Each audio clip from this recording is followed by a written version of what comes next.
વિદ્યાર્થી મિત્રો, આજના વિડીયોમાં આપણે ચેપ્ટર નંબર 1, 2 અને 3ના આઈએમપી ક્વેશ્ચન જોશું. હવે એની 100% તો કોઈ ગેરંટી હોતી નથી, કેમ કે બોર્ડનું પેપર તો હું કંઈ કાઢવાનો છું નહીં. પરંતુ તમારી રિક્વેસ્ટ હતી કે મોસ્ટ આઈએમપી કોને કહી શકાય, કે કયા ક્વેશ્ચન પર વધારે જોર આપવું, કયા ક્વેશ્ચન તો ખાસ કરી જ જવા, તેવા ક્વેશ્ચન હું તમને કહીશ. હવે પરંતુ જેમણે 100માંથી 100 માર્ક્સ લાવવા છે, પાર્ટ બીની અંદર 50માંથી 50 લાવવા છે અને પાર્ટ એની અંદર પણ લાવવા છે 50માંથી 50, તો તેમણે તો બધું જ વાંચવું પડશે, કેમ કે એમસીક્યુ તો ગમે ત્યાંથી લોકો પૂછી શકે. તો આ પાર્ટ બી માટે જે ઇમ્પોર્ટન્ટ વસ્તુ છે, તો તેની અંદરથી તમારે એટલીસ્ટ મિનિમમ 30થી 35 માર્ક્સનું તો આની અંદરથી પૂછવાની શક્યતા છે, બરાબર. એટલે જે સ્ટુડન્ટ ખાલી એવી તૈયારી કરતા કે ભાઈ આપણે પાસિંગ માર્ક્સ જ લાવવા છે, તેના માટે આ બહુ જ ઇમ્પોર્ટન્ટ વિડીયો થશે. હવે હું તમને ક્વેશ્ચન બોલતો જઈશ, એ ક્વેશ્ચન તમારે લખવાના છે, અને જો તમારી પાસે દર્પણની રેફરન્સ હોય તો એ રેફરન્સ લઈને બેસજો. હું ક્વેશ્ચન નંબર બોલીશ અને તેમાંથી તમારે ટીક કરવાના છે. હવે આપણે ચેપ્ટર નંબર 1થી શરૂઆત કરીએ. ચેપ્ટર નંબર 1ની અંદર આપણી જે બ્લુપ્રિન્ટ છે તેના પ્રમાણે 5 એમસીક્યુ પૂછાવાના છે, અને 2 માર્ક્સનો એક સવાલ અને એક 3 માર્ક્સનો સવાલ પૂછાશે, અને ટોટલ એનું વેટેજ છે 7 માર્ક્સ. 5 એમસીક્યુ, 2 માર્ક્સનો એક સવાલ, 3 માર્ક્સનો સવાલ, અને ટોટલ કેટલા થશે? 7 માર્ક્સ. ચલો, તો હવે કયા કયા ક્વેશ્ચન તમે કરશો, હું ક્વેશ્ચન પણ નંબર પણ બોલતો જઈશ દર્પણમાંથી, બરાબર, અને સામે ક્વેશ્ચન પણ વાંચતો જઈશ. એટલે જો તમારી પાસે રેફરન્સ ના હોય તો તમે ક્વેશ્ચન લખતા રહેજો. તો અને પાછા જે ક્વેશ્ચન હું ટીક કરાવીશ અથવા તો લખાવીશ તમને, તે ક્વેશ્ચનની અંદર મે બી એવું પણ હોય 2 માર્ક્સ માટે 3 માર્ક્સ, અને અમુક વસ્તુ એવી હશે નાની નાની કે જે એમસીક્યુ એમાંથી પૂછાઈ શકે, બરાબર. તો એવું ના થાય કે ભાઈ આ ચેપ્ટરમાંથી તો 4 માર્ક્સનો સવાલ છે ને સર તો એકદમ નાના નાના સવાલ ટીક કરાવે છે. તે શાના માટે હોઈ શકે? એમસીક્યુ માટે પણ હોઈ શકે. ચાલો, સૌથી પહેલો ક્વેશ્ચન છે, વિદ્યુતભારના સંરક્ષણનો નિયમ લખો અને ઉદાહરણ આપો. દર્પણનો છે ક્વેશ્ચન નંબર 22, વિદ્યુતભારના સંરક્ષણનો નિયમ લખો અને ઉદાહરણ આપો. ત્યાર પછી ક્વેશ્ચન નંબર 23, વિદ્યુતભારનું ક્વોન્ટમીકરણ એટલે શું? વિદ્યુતભારનું ક્વોન્ટમીકરણ એટલે શું અને વિદ્યુતભારના ક્વોન્ટમીકરણનું કારણ શું? એ બધા ક્વેશ્ચન એમસીક્યુ માટે છે. ત્યાર પછી 24મો ક્વેશ્ચન, મૂળભૂત વિદ્યુતભારનો એસઆઈ એકમ અને મૂલ્ય જણાવો, તેના નાના એકમો જણાવો. તે પણ એમસીક્યુ માટે જ છે. ત્યાર પછી 28મો સવાલ છે, કુલમનો નિયમ લખો અને અદિશ સ્વરૂપે સમજાવો. કુલમનો નિયમ બંને રીતે પૂછાઈ શકે, સદિશ સ્વરૂપે અથવા તો અદિશ સ્વરૂપે. 30મું છે, કુલમના નિયમની મર્યાદાઓ, તે એમસીક્યુની અંદર પૂછાઈ શકે. ત્યાર પછી 32મો સવાલ છે, કુલમના નિયમનું સદિશ સ્વરૂપ સમજાવો. એટલે કુલમનો નિયમ 2 રીતે કરવાનો છે આપણે, સદિશ સ્વરૂપે અને અદિશ સ્વરૂપે. ત્યાર પછી 34મો સવાલ છે દર્પણમાં, કે સ્થિત વિદ્યુતભારો માટે સંપાતપણાનો સિદ્ધાંત લખો અને વ્યાપક સૂત્ર મેળવો. હવે આ એમસીક્યુ માટે નથી પૂછવાનો, પરંતુ જો તમને આ થિયરી આવડતી હોય તો સંપાતપણાના સિદ્ધાંત પરથી ઘણા બધા દાખલા છે, તે દાખલાની અંદર તમને ઇમ્પોર્ટન્ટ થઈ શકે. થિયરી જ ના આવડતી હોય તો દાખલામાં કોન્સેપ્ટ ક્લિયર નહીં થશે, એટલા માટે છે, થિયરી માટે ઇમ્પોર્ટન્ટ નથી. પછી 35મો સવાલ છે કે વિદ્યુત ક્ષેત્રની સમજૂતી આપો અને બિંદુવત વિદ્યુતભારના વિદ્યુત ક્ષેત્રની સમજૂતી આપો. શું? વિદ્યુત ક્ષેત્ર સમજાવો અને બિંદુવત વિદ્યુતભારનું વિદ્યુત ક્ષેત્રની સમજૂતી આપો. ત્યાર પછી વિદ્યુત ક્ષેત્રની વિશેષતાઓ જણાવો. 36મો સવાલ છે, વિદ્યુત ક્ષેત્રની વિશેષતા જણાવો.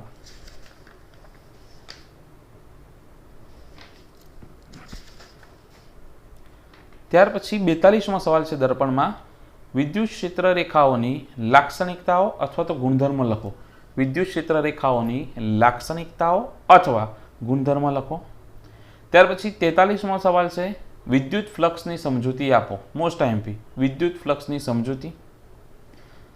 પછી 44મો સવાલ છે, એના ખાસ કિસ્સા છે કે બંધ વક્ર સપાટી કે ક્ષેત્રફળ સાથે સંકળાયેલ વિદ્યુત ફ્લક્સ ધન, ઋણ અથવા શૂન્ય ક્યારે થાય? એ એમસીક્યુ માટે મોસ્ટ આઈએમપી.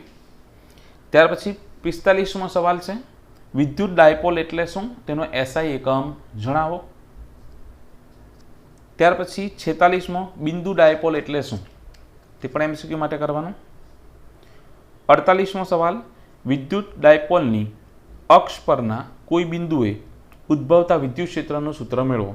વિદ્યુત ડાયપોલની અક્ષ પરના કોઈ બિંદુએ ઉદ્ભવતા વિદ્યુત ક્ષેત્રનું સૂત્ર મેળવો. ત્યાર પછી 49મો, ડાયપોલના વિષુવરેખા પરના કોઈ બિંદુ આગળ ઉદ્ભવતા વિદ્યુત ક્ષેત્રનું સૂત્ર મેળવો. અક્ષ માટે પણ કરવાનું છે ડાયપોલની, અને વિષુવરેખા માટે પણ. ત્યાર પછી 51મો સવાલ છે, ધ્રુવીય અને અધ્રુવીય અણુઓ કોને કહે છે? હવે તેના તમારે ઉદાહરણ યાદ રાખવાના છે મોસ્ટ આઈએમપી એમસીક્યુ માટે, બરાબર। ત્યાર પછી 52મો સવાલ છે, સમાન વિદ્યુત ક્ષેત્રમાં મૂકેલી વિદ્યુત ડાયપોલ પર લાગતું ટોર્કનું સૂત્ર મેળવો। સમાન વિદ્યુત ક્ષેત્રમાં મૂકેલી વિદ્યુત ડાયપોલ પર લાગતા ટોર્કનું સૂત્ર મેળવો, એ પણ મોસ્ટ આઈએમપી।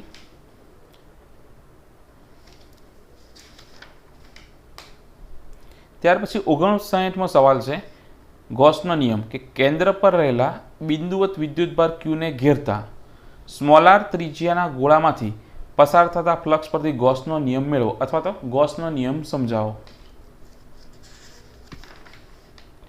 ત્યાર પછી 63મો સવાલ છે, અનંત લંબાઈના વિદ્યુત ભારિત રેખીય ઘનતા લેમડાવાળા સુરેખ તારથી ઉદ્ભવતા વિદ્યુત ક્ષેત્રનું સૂત્ર મેળવો। એટલે કે અનંત લંબાઈનો તાર હોય તો તારથી આર જેટલા અંતરે ઉદ્ભવતું વિદ્યુત ક્ષેત્ર, તેનું સૂત્ર આપણે મેળવવાનું છે। ત્યાર પછી 64મો સવાલ છે, સમાન રીતે વિદ્યુત ભારિત અનંત સમતલ વડે ઉદ્ભવતા વિદ્યુત ક્ષેત્રનું સૂત્ર। અનંત લંબાઈનો તાર આવે અને પછી બીજું પૃષ્ઠ અથવા તો સમતલ, તેના લીધે ઉદ્ભવતું વિદ્યુત ક્ષેત્રનું સૂત્ર મેળવવાનું છે। આટલી થિયરી આપણે કરવાની છે। હવે ઉદાહરણના જે દાખલા ખરા તેના હું તમને નંબર કહીશ, કયા નંબરના કરવાના। ઉદાહરણ નંબર 1.3 તમે ટીક કરતા જજો બુકમાં, 1.3 કરવાનું છે। 1.6, 1.7,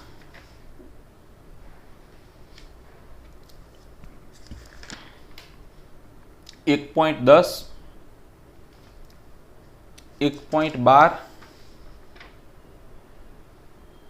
અને સ્વાધ્યાયની અંદર એમસીક્યુ માટે પહેલો દાખલો 1.1, સ્વાધ્યાયમાં બીજો દાખલો 1.2, 1.6, 1.8, 1.9, 1.10 એ પણ એમસીક્યુ માટે, 1.11, 1.13, 1.15, 1.17, 1.19 એમસીક્યુ માટે, 1.22, 1.23 અને 1.24 આટલા દાખલા આપણે કરવાના છે। આ થઈ ગયું ચેપ્ટર 1। હવે જઈએ આપણે ચેપ્ટર નંબર 2 પર। હવે ચેપ્ટર નંબર 2 જે ખરું તે બ્લુપ્રિન્ટ પ્રમાણે એવું છે કે 4 એમસીક્યુ પૂછાશે પાર્ટ એ ની અંદર અને પાર્ટ બી ની અંદર 2 માર્ક્સનો એક સવાલ અને 4 માર્ક્સનો એક સવાલ, અને ટોટલ એનું વેટેજ છે 8 માર્ક્સ। 4 એમસીક્યુ, એક 2 માર્ક્સ અને એક 4 માર્ક્સ, એ ટોટલ 8 માર્ક્સનું પૂછાશે। ચાલો, દર્પણની અંદર ક્વેશ્ચન નંબર છે 3 કે વિદ્યુત સ્થિતિ ઉર્જા સમજાવો, તે કરવાનો છે। ત્યાર પછી 7મો સવાલ છે, બિંદુવત ધન વિદ્યુતભારના વિદ્યુત ક્ષેત્રમાં આર અંતરે વિદ્યુત સ્થિતિમાનનું સૂત્ર મેળવો। એટલે કોઈ બિંદુવત વિદ્યુતભારથી આર અંતરે ઉદ્ભવતું વિદ્યુત સ્થિતિમાન, તે કરવાની છે થિયરી। ત્યાર પછી 10મો ક્વેશ્ચન છે દર્પણમાં, વિદ્યુત સ્થિતિમાન અને વિદ્યુત ક્ષેત્ર વિદ્યુત સ્થિતિ ઉર્જા એમની વચ્ચેનો તફાવત એ પણ કરવાનો છે। 11મો સવાલ મોસ્ટ આઈએમપી, વિદ્યુત ડાયપોલને લીધે કોઈ બિંદુ આગળ ઉદ્ભવતા વિદ્યુત સ્થિતિમાનનું સૂત્ર મેળવો। ત્યાર પછી 15મો સવાલ, નિયમિત વિદ્યુતભાર વિતરણ ધરાવતા પાતળા ગોળાકાર વિદ્યુતભારિત કવચને કારણે કવચની બહાર, સપાટી પર અને અંદરના બિંદુ આગળ વિદ્યુત સ્થિતિમાનનું સૂત્ર મેળવો। 20મો સવાલ છે, વિદ્યુત ક્ષેત્ર અને વિદ્યુત સ્થિતિમાન વચ્ચેનો સંબંધ મેળવો। વિદ્યુત ક્ષેત્ર અને વિદ્યુત સ્થિતિમાન વચ્ચેનો સંબંધ મેળવો। 21મો સવાલ, બે વિદ્યુતભારના તંત્રની સ્થિતિ ઉર્જાનું સૂત્ર મેળવો। હવે આ થિયરી માટે નથી કરવાનો, પરંતુ આ આવડતી હોય થિયરી તો તમને એના દાખલા આવડશે એટલા માટે છે, એટલે જરૂર નથી કે દરેક વસ્તુ થિયરીમાં જ પૂછાય। 26મો થિયરી મોસ્ટ આઈએમપી, નિયમિત વિદ્યુત ક્ષેત્રમાં મૂકેલી ડાયપોલની સ્થિતિ ઉર્જાનું સૂત્ર મેળવો। નિયમિત વિદ્યુત ક્ષેત્રમાં મૂકેલી ડાયપોલની સ્થિતિ ઉર્જાનું સૂત્ર મેળવો। હવે તેના ખાસ કિસ્સા 27મા ક્વેશ્ચનમાં આપેલા છે, સમાન વિદ્યુત ક્ષેત્રમાં મૂકેલી ડાયપોલની સ્થાયી સંતુલન, અસ્થાયી સંતુલન અને મહત્તમ અસંતુલનની સ્થિતિ સમજાવો, તે કરશું। ત્યાર પછી 38મો સવાલ છે, ડાઇલેક્ટ્રિકના પ્રકાર લખી સમજાવો. ડાઇલેક્ટ્રિક, ધ્રુવીય, અધ્રુવીય, એના પ્રકાર ને એ બધું સમજાવવાનું છે. એ શાના માટે છે? MCQ માટે. તેના ઉદાહરણ યાદ રાખવાના છે. 42મો સવાલ, કેપેસિટર એટલે શું તે સમજાવો. તે થિયરી માટે બહુ ઇમ્પોર્ટન્ટ નથી, પરંતુ MCQ C બરાબર Q/V તેનું પારિમાણિક સૂત્ર એવું બધું પૂછાઈ શકે, તેનો એકમ. ત્યાર પછી 44મો સવાલ મોસ્ટ આઈએમપી, સમાંતર પ્લેટ કેપેસિટર એટલે શું અને તેના કેપેસિટન્સનું સૂત્ર મેળવો. 47મો સવાલ, સમાંતર પ્લેટ કેપેસિટર પર ડાઇલેક્ટ્રિકની અસર સમજાવો અને ડાઇલેક્ટ્રિક અચળાંકનું સૂત્ર મેળવો. 49મો સવાલ, કેપેસિટરનું શ્રેણી જોડાણ સમજાવો. 50માં n કેપેસિટર છે શ્રેણીની અંદર, તે કરવાનો છે. 51માં અને 52ની અંદર કેપેસિટરનું સમાંતર જોડાણ તે કરવાનું છે. 2 કેપેસિટર માટે છે અને એકમાં n કેપેસિટરો માટે છે. 54મો સવાલ મોસ્ટ આઈએમપી, કેપેસિટરમાં સંગ્રહિત ઉર્જાનું સૂત્ર મેળવો. 55મો સવાલ, એકમ કદ દીઠ કેપેસિટરમાં સંગ્રહિત ઉર્જાનું સૂત્ર મેળવો. ત્યાર પછી દાખલાની અંદર ઉદાહરણનો પહેલો દાખલો, બીજો દાખલો મોસ્ટ આઈએમપી. હવે આ બીજો દાખલો જે ખરો તે JEE નીટ ગુજકેટ માટે પણ આઈએમપી છે.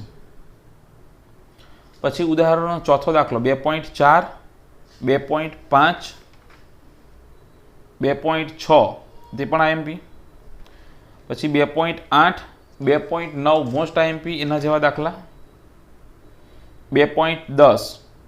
હવે સ્વાધ્યાયની અંદર 2.1 આઈએમપી, પછી 2.2 કરવાનો છે, 2.3, 2.4, 2.5, 2.6, 2.7, 2.8 કેટલા કરવાના છે. પછી 2.10 MCQ માટે અને 2.11 પણ આઈએમપી. વધારાનું સ્વાધ્યાય આમાં કેન્સલ છે. ત્યાર પછી જઈએ ચેપ્ટર નંબર 3 પર. ચેપ્ટર નંબર 3ની બ્લુપ્રિન્ટ પ્રમાણે પાર્ટ એની અંદર 4 MCQ, પાર્ટ બીની અંદર 2 માર્ક્સનો એક સવાલ, 3 માર્ક્સનો એક સવાલ અને 4 માર્ક્સનો એક સવાલ. એટલે મોસ્ટ આઈએમપી ચેપ્ટર છે અને તેની અંદરથી ટોટલ 9 માર્ક્સનું પૂછવાનું છે. તો ચેપ્ટર 3ની અંદર કઈ કઈ વસ્તુ કરવાની છે તે જોઈએ.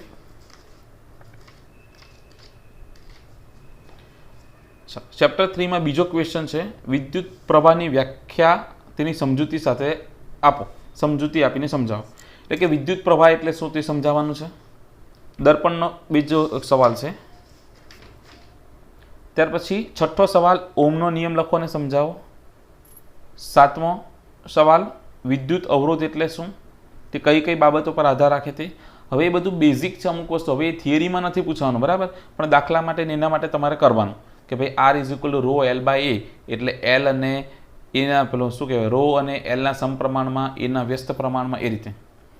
પછી 8મો સવાલ, 9મો સવાલ, 10મો સવાલ અને 11મો સવાલ. હવે 8, 9 અને 10 જે ખરા તે MCQ માટે યાદ રાખવાના છે. 11મો સવાલ એઝ અ થિયરી કરવાનો છે. 8મો સવાલ છે વાહકત્વ એટલે શું, તેનો એકમ લખો. 9મો સવાલ છે અવરોધકતા એટલે શું, તેના મૂલ્ય કઈ કઈ બાબતો પર આધાર રાખે, તેનો એકમ. 10મો સવાલ છે વાહકતા એટલે શું, તેના મૂલ્ય કઈ કઈ બાબતો પર આધાર રાખે, તેનો એકમ લખો. એટલે અવરોધકતા, વાહકતાના મૂલ્ય અને તેમને એકમ લખવાના છે અને કઈ કઈ બાબતો પર આધાર રાખે તે.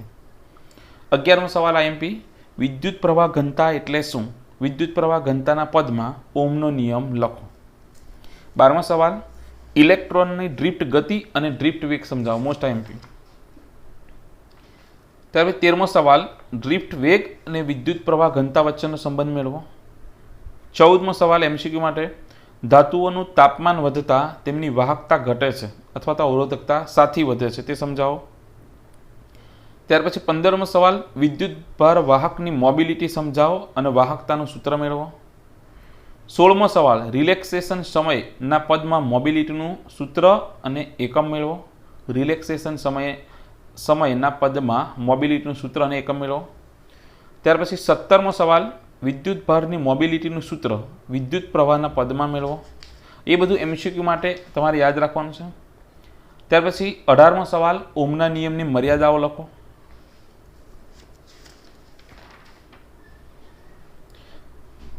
24મો સવાલ છે તે એમસીક્યુ માટે યાદ રાખવાનો છે. ધાતુ, મિશ્ર ધાતુ અને અર્ધ ધાતુ માટે રો વર્સિસ ટી એટલે કે અવરોધકતા વર્સિસ તાપમાનના આલેખો સમજાવો. એ આલેખના આકાર પરથી તમને એમસીક્યુમાં પૂછશે કે આલેખ કોના માટેનો છે, ધાતુ માટે છે, મિશ્ર ધાતુ માટે છે કે અર્ધવાહક માટે છે. 26મો સવાલ, વિદ્યુત ઉર્જા અને પાવરની સમજૂતી આપો. વિદ્યુત ઉર્જા અને પાવરની સમજૂતી. 31મો સવાલ, અવરોધનું શ્રેણી જોડાણ સમજાવો. 32મો સવાલ પણ સેમ છે. 31માં 2 અવરોધ છે, 32માની અંદર 3 અવરોધ છે એટલે અવરોધોનું શ્રેણી જોડાણ ટૂંકમાં કરવાનું થાય. 33મો સવાલ અને 34મો સવાલ તેની અંદર શું છે, અવરોધોનું સમાંતર જોડાણ સમજાવવાનું છે, તે કરવાનો છે. 36મો સવાલ, અવરોધનું શ્રેણી અને સમાંતર જોડાણનો તફાવત, તે પણ કરવાનો. જો આગળની બંને થિયરી આવડે તો તફાવત આવડશે. 37મો સવાલ છે, વિદ્યુત કોષ, ઈએમએફ અને આંતરિક અવરોધ સમજાવો. ત્યાર પછી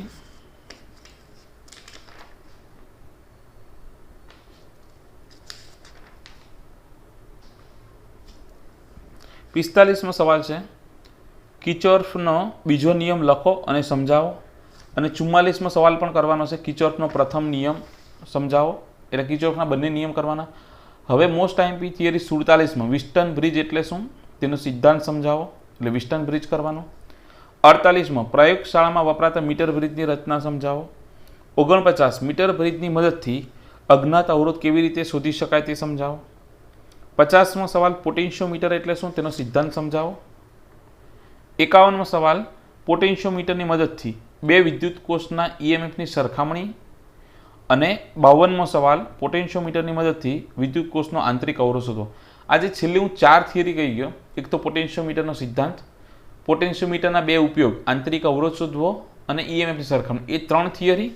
મીટર બ્રિજ એટલે શું અને વિસ્ટન બ્રિજ, એ 4-5 થિયરીમાંથી એક થિયરી 100% આવશે એટલે એ કરવાની. ત્યાર પછી ઉદાહરણના દાખલામાં કયા કરવાના છે તે જોઈએ આપણે.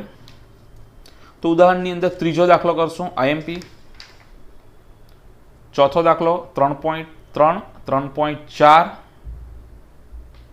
3.5, 3.6, 3.7 આઈએમપી, 3.8 પણ આઈએમપી, 3.9.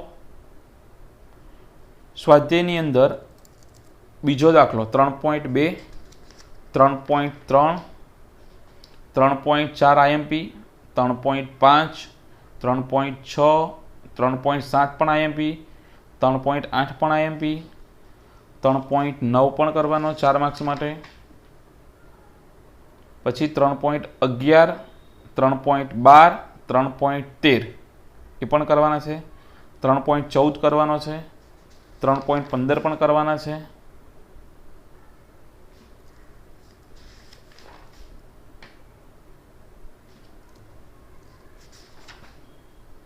આટલી વસ્તુ આપણે ચેપ્ટર 1, 2 અને 3માંથી કરવાની છે.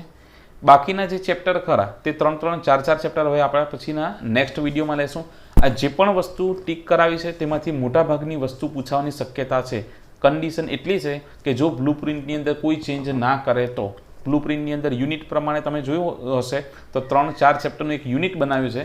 તો યુનિટના માર્ક્સ ફિક્સ રાખશે, પણ ચેપ્ટરની અંદર ઉપર નીચે કરે તો કદાચ થોડા ઘણું વેરિએશન આવી શકે, પરંતુ મેજોરિટી ચેન્જ નહીં આવશે. કેમ કે આપણે કોમન ક્વેશ્ચન પૂછવાના છે કે ભાઈ 6માંથી કોઈ પણ 4 લખો, એટલે અથવાની અંદર કદાચ નીકળી જશે જો કોઈ બહારનો સવાલ હોય તો જેમને 50માંથી 50 માર્ક્સ લાવવા છે તેને તો બધું જ કરવાનું છે પાર્ટ બીનું, પરંતુ જેને પાસિંગ લાવવા છે કે એવરેજ માર્ક્સ લાવવા છે તેને આઈએમપી કરશો તો ચાલશે, અને જે બધું જ કરશે તેને એમસીક્યુની અંદર પણ ફાયદો થશે. ચલો હવે નેક્સ્ટ વિડીયોમાં પાછા નવા 3 ચેપ્ટર જોઈશું.